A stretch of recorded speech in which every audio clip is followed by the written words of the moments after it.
С самого раннего детства мама всегда мне говорила, что ты была уникальным ребенком, потому что тебя никогда было не слышно, не видно.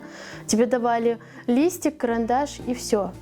Ты исчезала, ты в какой-то свой мир уходила, ты начинала рисовать, все вокруг. У нас вообще семья потомственных педагогов, то есть наши все идеи, они как бы поддерживаются всегда, потому что в нашей семье считают, что у девушки, особенно у девушки, у каждой должен быть на руке золотой браслет образования.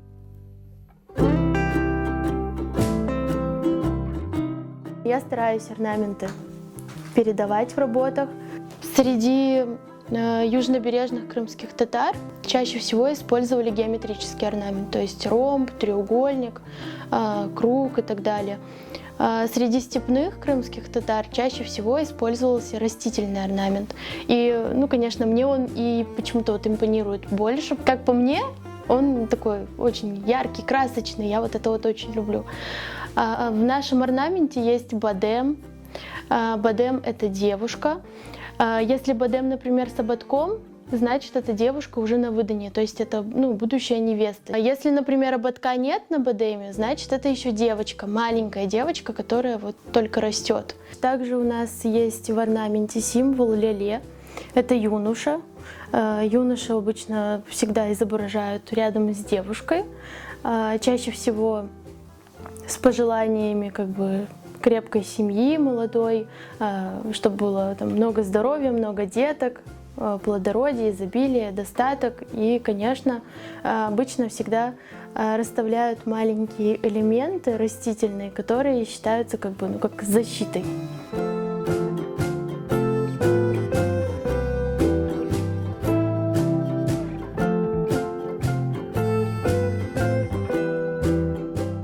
Очень люблю гранат.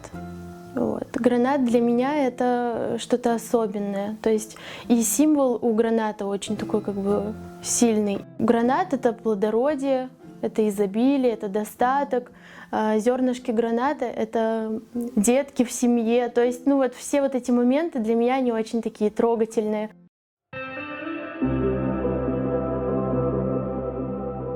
На данной работе написаны любимые слова Всевышнего, то есть «Субхан Аллах аль-Азим ва бихамдихи», что переводится как «Пречист Аллах, велик Он и хвала Ему». Всегда, когда пишу интерьерные работы, хочется, чтобы они несли в себе определенный смысл. То есть эта работа, например, будет висеть в гостиной, то есть приходят люди, сами люди, которые живут в этом доме, они обращают внимание, и это для них, как можно сказать, напоминанием служит, что есть Всевышний, и что это очень ценно в нашей жизни, и что если ты хочешь, чтобы у тебя все было хорошо, то ты всегда должен помнить об этом. Хочется показывать красоту нашей религии, нашего национального орнамента. А у нас очень красиво. Многие говорят, как жаль. Например, портреты нельзя изображать. Но у нас в религии на один запрет есть 1000 дозволенностей. То есть нельзя портреты писать, но можно столько всего красивого создавать и без этого. То есть всегда есть выход из положения. Когда я начинаю работать с золотом, я реально не дышу, потому что оно настолько тонкое, это просто... И буквально любое дуновение, оно тревожит этот листик, а его нужно прислонить ровно, оно отрывается от каждого малейшего прикосновения. Я не знала, что я так сильно полюблю этот материал. Он очень капризный, но, может быть, мне это и нравится, что не просто работать. Процесс работы всегда протекает по-разному, и длительность выполнения работы от этого тоже отличается.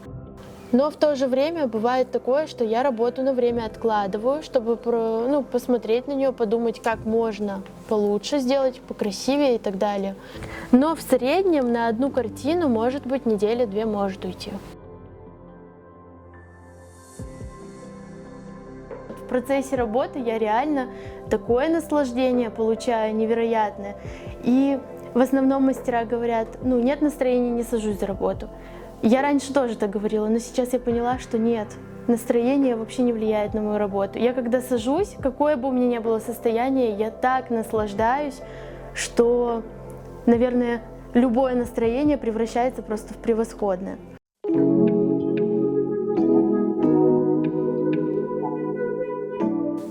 Кроме интерьерных картин, я еще очень люблю смешанную графику. То есть именно в этой технике я выполняю некоторые работы, они подобны иллюстрациям книжным. То есть вот это мне очень нравится.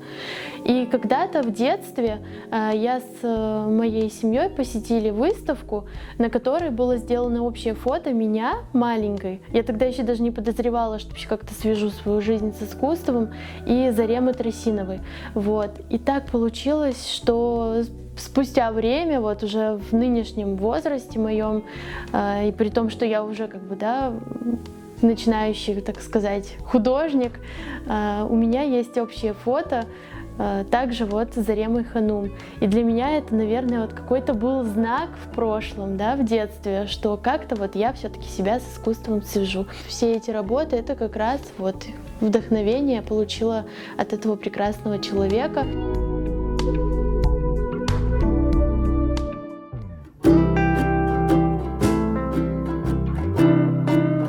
Преподавать в школе я начала буквально недавно, еще даже года нет.